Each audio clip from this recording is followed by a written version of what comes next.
Hello friends, in this session we will discuss the subject your fluid mechanics and machines for your Coal India Limited point of view. Right, we will only discuss the basic theory of the each and every chapter of your fluid mechanics and your hydraulics machine, that is turbine, compressor और pump. हम सिर्फ basic theory cover करेंगे. Already we covered the formula part or the derivation part already we covered, right, in that 2 hours video. You have to watch those 2 hours video first, then you will go through this video. Now let us discuss about what is fluid, right? What is the fluid is, if you can say, if I apply a shear stress on a fluid, right, if I apply a shear stress on a fluid surface, then the fluid will start flowing, right, and the fluid will start flowing till you apply a shear stress. The fluid will continuously starts flowing, or you can say the fluid element will continuously is in angular deformation or your angular strain will be there. So हम कहेंगे कि जो fluid है, अगर solid और fluid का comparison करें तो in solids that for a particular shear stress और ए shear force, जो सॉलिड है that has a fixed shear strain, but in this case of fluid will continuously flowing under the action of your shear force. When you remove the shear force, then fluid will stop there itself.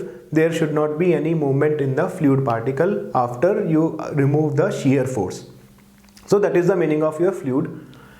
And what is an ideal fluid? Ideal fluid is that fluid which offers no resistance to the flow, right? There should not be any viscosity, and ideal fluid must be the incompressible. That means there should not be any change in the density of the fluid with respect to pressure. If you change the pressure, then the density will not change. That is the meaning of incompressible. So ideal fluid is non-viscous and incompressible fluid. Let us discuss what is the Pascal's law. Pascal's law says that your intensity of a pressure for a fluid at rest, if the fluid is at rest, there is no shear force on it. So intensity of a pressure for a fluid at rest is equal in all direction at a point. At a point, your pressure will be same in all the direction if your fluid is at rest. And hydrostatic law says that the rate of increase of pressure in the vertically downward direction, if your fluid is at rest, then in the vertically downward direction, as you go in the downward direction, your pressure will increase, and the rate of increase is equal to rho g, right? From here we will get the formula that your dp by dz in the vertically downward direction is equal to rho g. We already discussed in our earlier videos what is the Newton's law of viscosity. Newton's law of viscosity is your shear stress will be equal to mu into d theta by dt, that is the rate of shear strain, and that is equal to mu into du by dy. We already studied it. Now let us say what are the different types of pressure. There are 3 different types of pressure. One is the absolute pressure, one is the gauge pressure, and one is the atmospheric pressure. Or you can say one is the vacuum gauge pressure. Let us say this is a datum line. This datum line means the pressure at this point is 0, and if this line shows the atmospheric pressure, so we can say that if I measure the pressure from the datum line, let us say this pressure is your atmospheric pressure. This pressure is your atmospheric pressure. So let us say there is a pressure here which is above the atmospheric. So if I measure this pressure from the datum line, so this pressure is known as absolute pressure. Absolute pressure is measured from the datum line or from the zero pressure reference level. But if I measure the pressure of this point with respect to the atmospheric, so this pressure is known as gauge pressure. So you can say that the absolute pressure at point 1 will be equal to gauge pressure plus atmospheric pressure. So you can say gauge pressure will be equal to absolute pressure minus atmospheric pressure. Now let us say we have another point 2 here which is below the atmospheric. That means the pressure at point 2 is less than the atmospheric pressure. If I if I measure the pressure of this point from datum, this is the absolute pressure, but if I measure the pressure from the atmospheric level, then it is known as vacuum gauge pressure. So the vacuum gauge pressure will be equal to atmospheric pressure minus absolute pressure. So vacuum means, if you heard the term vacuum, vacuum means the pressure is below the atmospheric, right? That is the meaning of vacuum. Now let us see what is the variation of viscosity with temperature. We say that the viscosity is the resistance to the flow, right? When a fluid is flowing, so the fluid particles are attracted with each other or connected with each other with some cohesion forces of attraction. There are some cohesion forces of attraction in the fluid particles. So when the fluid is flowing, so because of these cohesion, the fluid particle will resist this flow, and this property of the fluid is known as viscosity. So we can say that if I increase the temperature, then the viscosity of liquid will decrease. Why decrease? Because the cohesive forces of attraction will decrease in case of liquid. But if we talk about gases, so if you increase the temperature, the viscosity of the gas will increase, because in gases the viscosity or the resistance is because of the random movement of the particle or kinetic energy of the gas molecule. If you increase the temperature, their kinetic energy will increase, so the resistance will increase, hence viscosity will increase. So for liquid, viscosity decreases, for gases viscosity increases with increase of temperature. Now let us say what is the surface tension. Surface tension is a tensile force acting on the surface between two immiscible liquids. Immiscible liquid means they will not mix with each other. If you have a surface at which, if you have two liquids and there is a surface between them, suppose water is there, so water and air, there is a surface, interface is there. So at that interface, this surface tension will act because of the imbalance between cohesion and adhesion forces, right? You remember one thing, viscosity is because of cohesion, but the surface tension is because of the cohesion and adhesion. So the surface tension is a binary property of those two liquids. The surface tension force will depend upon those two liquids of the interface. So it is a binary property. So you must remember the surface tension for some liquid drop. For liquid drop, the surface tension will be, formula will be, P is the pressure inside the liquid drop. So P will be equal to 4 sigma by D. D is the diameter. If the bubble is the soap bubble, what is the difference between liquid drop and soap bubble? In the liquid drop, inside the liquid, inside the drop, it is liquid, here it is air. But for the soap, this film is made up of liquid, here is also air, and outside is also air. So there are two surfaces here, two interfaces are present. That's why in the soap bubble the formula is 8 sigma by D. Just remember it. Now it is liquid jet. Liquid jet means, in the liquid jet the formula will be P is equal to 2 sigma by D. D is the diameter of that liquid jet. Now let us discuss what is the capillarity. Capillarity is your, we can say, if you immersed a very thin diameter tube inside a liquid, so in that your water level may rise or may fall because of the cohesion and adhesion forces. So if the theta is less than 90 degree, then water level will rise. If the theta is greater than 90 degree, then water level will fall. And you know the capillarity rise formula, H will be equal to 4 sigma cos theta upon rho g d. You know this formula. H is the capillarity rise or capillarity fall. Formula will be same, right? Next topic we have to discuss is your vapor pressure and cavitation. What is the vapor pressure? If I discuss it, let us say you have a water present at this 1 atmospheric pressure and let us say 30 degrees Celsius temperature. If I increase the temperature of this water to 100 degrees Celsius, then boiling will start, right?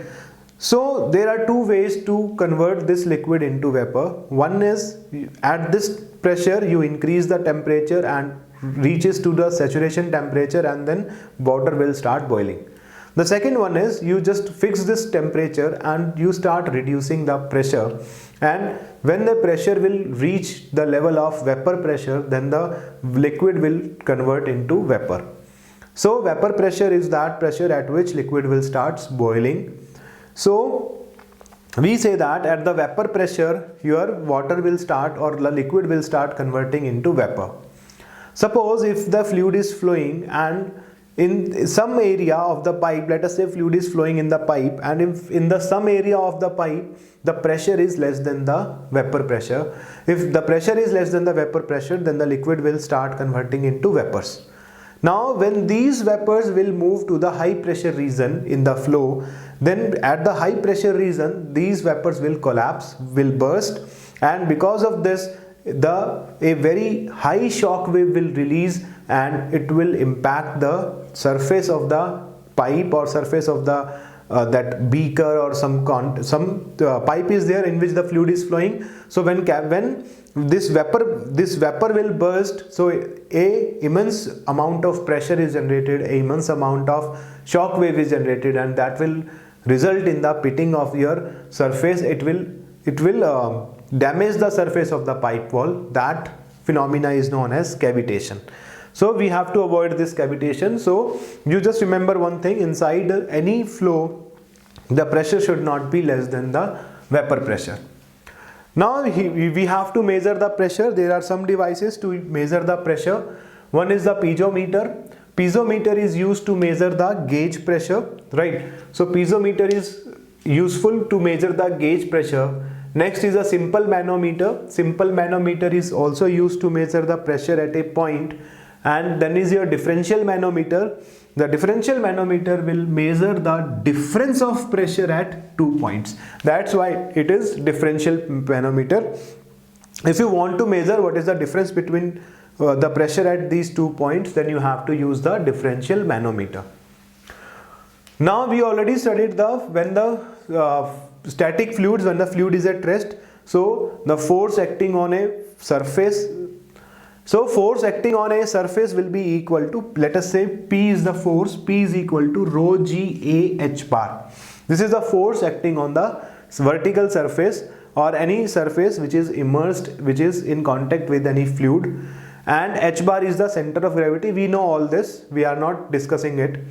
And you also know that the center of pressure will be, the formula for center of pressure will be Ig sin square theta upon AH bar plus H bar. So one thing which I want to tell you here is that the center of pressure lies below the center of gravity. This we know, right? We already studied it, that the center of pressure lies below the center of gravity, and for the vertical surface it is independent of density. You have to remember this, that इस formula के अंदर, इस h bar cp के अंदर there is no term of density, so the h bar cp will not depend upon the density of the fluid. This is the important thing. Question, you will get a question on this. We already studied that what is the buoyancy and center of buoyancy. Buoyancy is a vertical upward force when a body is completely or partially immersed in a fluid, then a vertical upward force is acting, and that vertical upward force is known as buoyancy, and that buoyancy force will be equal to the weight of the fluid displaced. How much fluid you will displace, the weight of that is the buoyancy force, and the center of buoyancy is that point where the buoyancy force will act, and the center of buoyancy is the center of gravity of the fluid displaced. We know all this, so for reference I told this.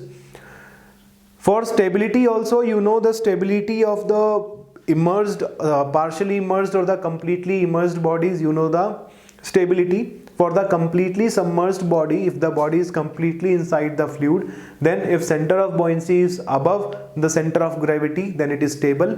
Center of buoyancy is below the center of gravity, it is unstable. And if they are coincides, it is your neutral equilibrium. For the partially submerged body, we know if the metacenter is above the center of gravity of the body, then stable. Metacenter is below the center of gravity, it is unstable. And if the metacenter is coinciding with the center of gravity, it is neutral equilibrium. We all know this.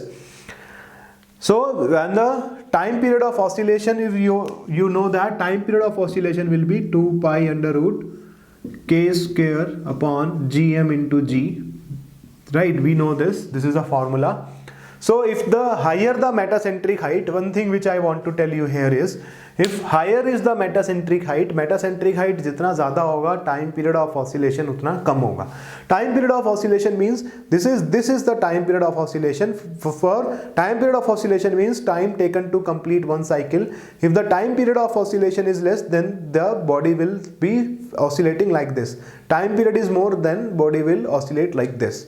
So higher the metacentric height, lower is the time period. So you can say that we know that the stability is directly proportional to the metacentric height. Higher is the metacentric height, then more is the stability. But if we are talking about the ships, so if the ships we are talking about, then if I increase the metacentric height too much to maintain the stability, so the time period of oscillations will be less, so the ship will oscillate like this. So for the passenger ships in which your passengers are traveling, we are maintaining the metacentric height at a very low level, because not to feel uncomfortable. But if you are talking about the warships, that cargoes, that submarines, or any other that warships are there, so they are designed for high metacentric height, because at that time we always want a stability, not the comfort. Where you want the comfort, then the metacentric height will be less. Where you want the stability, then the metacentric height will be more. Now let us see what is the classification of fluids. Fluids are classified in various categories, like if I talk about steady flow, unsteady flow, your uniform flow, non-uniform flow. There are various types. If you talk one by one, steady flow means that the flow parameters do not change with time at a particular cross section. At a particular cross section, the flow parameters will not change, like your velocity, acceleration, pressure. So many flow parameters are there. Then that type of flow is known as steady flow. And if it is changed with temperature, with time, then it is known as unsteady flow. Uniform flow means that the flow parameters will not change at any cross section during a particular time. At a particular time, the flow parameters will be same at each and every cross section, then it is known as uniform flow, otherwise non-uniform flow. Incompressible flow means that during the flow, the density of the fluid will not change with respect to pressure, then it is known as your incompressible, otherwise compressible. Rotational flow means that when the fluid particle is flowing in some pipe, then the fluid is rotating around its center of mass, or around its center of mass. If the fluid element is rotating, then it is known as rotational, otherwise irrotational.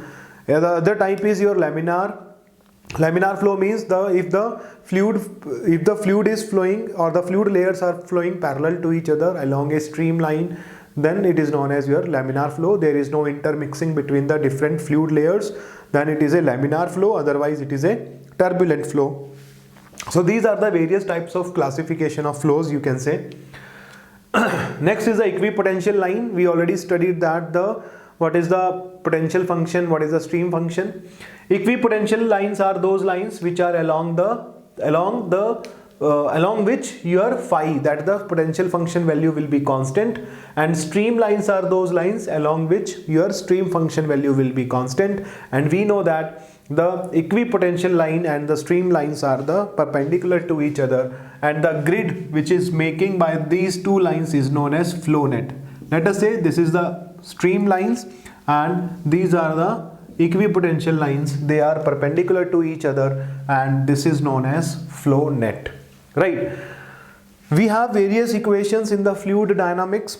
Right? If we are talking about fluid, there is a lot of forces acting on a fluid particle, like your inertia forces, viscosity force, gravity force, pressure force, turbulent force, and you can say your elastic force, right? And surface tension force. So many forces are acting. So we have three equations in that fluid dynamics. Euler equation will be considered only the pressure force and the gravity force. Other forces are neglected in the Euler equation of motion. If we talk about Navier-Stokes equation, in the Navier-Stokes equation, pressure, gravity and viscous forces will be considered, other forces will be neglected, and in the Reynolds equation, your pressure, gravity, viscous force and turbulent force will be considered and other forces will be neglected, right? पूछा जा सकता है आपसे वो एक objective के case में कि Reynolds equation में कौन कौन से forces आपने consider किए हैं, तो this is the equations. And one more thing, Bernoulli equation is a conservation of energy and your continuity equation is a conservation of mass, right? ये याद रखेंगे. There is a term called as notch and weir. Some structure members, some members are there, some devices there, notch and weir. Notch is a device which is used to measure the flow rate of a fluid flowing through a small channel. If a fluid is flowing through a small channel, then we have to measure the flow rate, then notch is used. And weir is a concrete or masonry structure which is placed in an open channel over which your flow is occur. This is also used to calculate the discharge, and it is a concrete structure over which your flow is occur. In case of rectangular notch or weir, the discharge will be, this is the formula of discharge, you just remember it, this is 2 by 3. CD is the coefficient of discharge, L into H raised to power 3 by 2, and if it is a triangular notch and weir, so the discharge will be 8 by 15 into CD into tangent theta by 2, that angle of the triangle, under root 2g H raised to power 5 by 2, right? ऐसा याद कर रख सकते हैं rectangular triangle का, chances कम है आने के. तो नॉच एंड वियर पता होना चाहिए नॉच एंड वियर क्या होता है. Now the next is your nape or vein. Nape or vein क्या होता है? Nape or vein is the sheet of water flowing through a notch or over a weir. जो एक शीट है water का, जो शीट है that is flowing through a notch और ओवर द वियर, वियर के ऊपर से जो शीट जाता है उसको बोलते हैं आप नेप और vein. Other one is the crest और सिल. क्रेस्ट और sill is the bottom edge of the notch, notch का जो बॉटम एज होता है, और the top of the weir, weir का जो टॉप एंड होता है, जो टॉप एज होता है, over which your fluid is flowing, that is known as crest और sill. Next is your hydraulic gradient line. Hydraulic gradient line is the sum of pressure head and and your potential head, which is pressure head plus potential head is known as your piezometric head. So it is a hydraulic gradient line. The total energy line is the sum of pressure head, kinetic head and the potential head. That means total head of a fluid, that is the total energy line. So you know that during the flow, when a fluid is flowing, so you know one thing, that fluid is flowing from higher energy to the lower energy or high head to the low head. That means in any case your total energy line will not increase, right? There is no increase in the total energy unless and until some external energy is given, just like your pump. In pump, total energy line will increase because you are providing some external work, right? But otherwise, if the fluid is flowing and no external input is there, then the total energy line will always be decreased. There is no case that total energy line will increase, right? So but the hydraulic gradient line may increase, may decrease. It depends upon your potential head and the pressure head. Pressure head may increase, may decrease. It depends. Next is the equivalent sizes of pipes in series. Right, if we have a number of pipe in series and we have to find what is the equivalent length of that pipe. If so, that equivalent length will be L upon D raised to power 5. D is the diameter of the equivalent pipe, which is equal to L1 upon D1 raised to power 5 plus L2 upon D2 raised to power 5 up to N, N is the number of pipes which are in series. So L is the equivalent length will be equal to L1 plus L2 plus L3. From here you will get the equivalent diameter of the pipe. So if the pipes are in series, अगर pipe series में है तो we know that discharge is same, right? Discharge is same and the head loss due to friction, the total head loss due to friction will be the head loss in the first pipe plus head loss in the second pipe plus head loss in the third pipe and so on. If the pipes are in parallel, we know that the discharge is the sum of discharge of all the pipes. That is Q is equal to total discharge is equal to discharge in the first pipe plus discharge in the second pipe and so on. And the head loss in all the pipes will be equal. This is the meaning of pipes in parallel. Now let us see what is the dimensional and model analysis. We already talked about there are 5 numbers which we are go through, that is the Reynolds number, Weber number, Mach number, Froude's number, Euler number, and each and every formula we already see, right? So they are used for the dimensional and the model analysis of a prototype. We can say that for the dimensional and model analysis, three similarities must be there. One is the geometric similarity, kinematic similarity, and dynamic similarity. If these similarities are valid for the model and prototype, we can say that the experimental result of the model will be applicable on the experimental result of your prototype. So you can easily analyze the performance of any device. There are two types of model. One is the undistorted model and other one is the distorted models. Undistorted model means they are geometrically similar to its prototype. They are similar to its prototype, but the distorted models are those models which have different scale ratio, right? Different scale ratio they have, so these are known as distorted models. If we are talking about what is the drag and lift forces, the drag and lift forces are, if you can say, if the fluid is flowing over a solid body, then force exerted by a flowing fluid on a solid body in the direction of motion is known as drag, and in the perpendicular direction it is known as lift. And the formula of drag force and the lift force will be, drag force will be equal to CD, that is a coefficient of drag, into area, rho, density, U infinity is free stream velocity. U infinity is the free stream velocity, right? So it is FD is equal to coefficient of drag into area into density into free stream velocity square divided by 2, and the lift force will be CL, that is the coefficient of lift, into A rho U infinity square by 2. So these are the drag and the lift forces. Now let us see what are the various hydraulic devices. First one is your hydraulic press. Hydraulic press is used to lift a heavy object by the application of a small force, right? It is if you want to lift, let us say, a car, so this hydraulic press is used to lift a heavy object with the application of a small force based on that Pascal's law, you know, right? So that is the hydraulic press. Next is your hydraulic accumulator. Hydraulic accumulator is the device which is used to store energy of the fluid in the form of pressure energy, right? Pressure energy की form में water को store करेगा या fluid को store करेगा, that is the hydraulic accumulator. Next is your hydraulic intensifier. It is, as the name suggests, it is used to increase the pressure intensity, right? Pressure की intensity को increase करने के लिए use करते हैं hydraulic intensifier. Next is your hydraulic ram.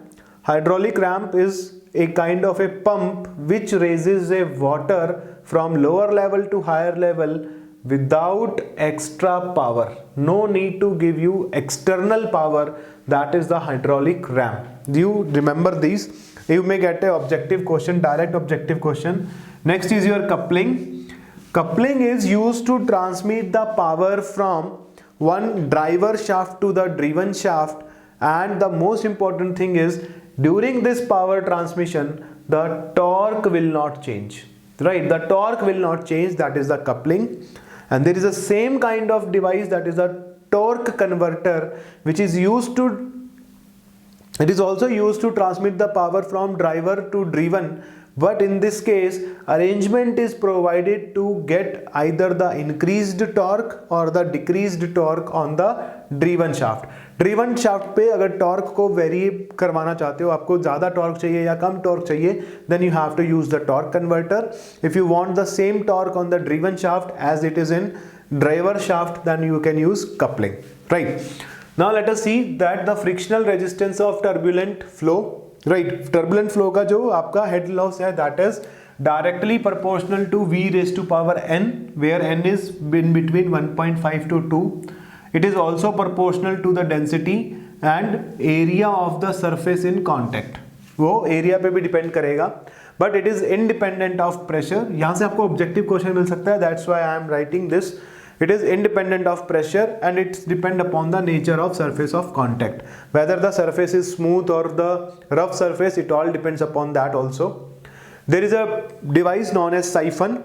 Siphon is a long bent pipe used to transfer the liquid from a reservoir at a higher elevation to a lower elevation, right? If a reservoir is available at a higher elevation and you have to transfer the water from that higher elevation to a lower elevation, then you have to use siphon. It will transfer the water without any external output or external input. And one more thing, the length of this siphon is a limiting factor because of the pressure vapor, right? Because of the vapor pressure, the length of this siphon is a limiting factor, and it is known that you already studied or not, I don't know, if the maximum height of the siphon from the reservoir level is not more than the 10.3 centimeter. If it is more than 10.3 meter. If it is more than 10.3 meter, then the liquid will convert into vapor, because of the vapor pressure. Next is if you will discuss a little bit about the fluid machines. Fluid machines, various topics, most of the topic we covered already. Let us say, what is a Pelton turbine? Pelton turbine is a tangential flow impulse turbine, and it is a high head low discharge turbine. Francis turbine is a radial flow turbine, as you know, and Kaplan turbine is a axial flow turbine, and it is for low head high discharge machine. And there is a two types of axial flow turbine. One is the Kaplan, one is the propeller. In propeller turbine, the blades of the turbine are fixed, but in the Kaplan turbine, the blades are adjustable. You can adjust depending upon the power output you want. Based on the specific speeds also, turbines are classified, right? If the specific speed is between 8.5 to 230, then the turbine will be the Pelton turbine with single jet. If the specific speed is 30 to 51, it is Pelton with multiple jets. If it is between 51 to 225, it is a Francis turbine. And if it is between 255 to 800, then it is a Kaplan or propeller turbine, right? The direct question आ सकता है based on specific speed, कौन सा turbine है, you can remember these, right? बस एक बार याद रख लेंगे, ये values आगे पीछे 10-12 आगे पीछे हो सकती हैं, no issues. So this is all about your fluid mechanics and fluid machines for the Coal India Limited. इससे ज़्यादा बाहर से कुछ क्वेश्चन आएगा नहीं, don't worry, इतना कर लेंगे बहुत है.